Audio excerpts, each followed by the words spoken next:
Coach Tabarez, Diego Alonso নাকি Marcelo Bielsa, এটা কোনো ব্যাপারই নয়। ম্যাচের প্রথম মিনিট থেকে গাজোয়ারি ফুটবল খেলে এটাই যেন বুঝিয়ে দিতে চাইলেন নিকোলাস ডেলা ক্রুজরা।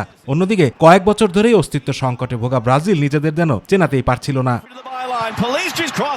নেভাদার অ্যালিজেন্ট স্টেডিয়ামে দুই দলের লড়াইয়ে উত্তেজনার পারদ ছিল শীর্ষে। মাঠের খেলার চেয়ে শরীর নির্ভর খেলাতেই দাপট দেখিয়েছে বেশি, তাতে ছিল তুমুল ঝাঁজ। ফলে গোলমুখে বুদ্ধিদীপ্ত সেই লড়াইয়ের ঝলকটা দেখা যায়নি।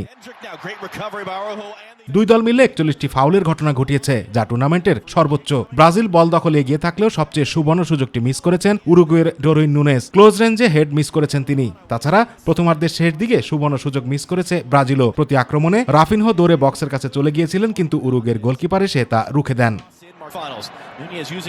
দুই দল সুযোগ তৈরি করতে পারলেও জাল কাঁপাতে পারেনি কোনো দল। আর 74 মিনিটে 10 জনের দলে পরিণত হয় উরুগুয়ে। রদ্রিগোর উপর করা চ্যালেঞ্জের মাসুল দিতে হয় নান্দেসকে। রেফারি শুরুতে তাকে হলুদ কার্ড দেখিয়েছিলেন, কিন্তু রিভিউর পর বদলে যায় সিদ্ধান্ত। লাল কার্ড দেখে মাঠ ছাড়েন তিনি। সেই সুযোগটিও কাজে লাগাতে পারেনি ব্রাজিল। তাতে স্কোর গোলশূন্য থাকায় ম্যাচ গড়ায় সরাসরি টাই ব্রেকারে।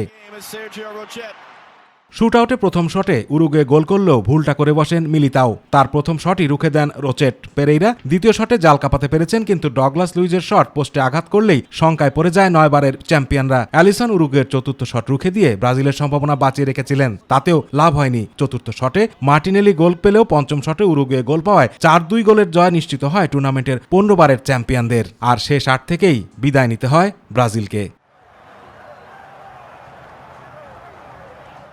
আতিকুর রহমান তিতাস, মাই টিভি।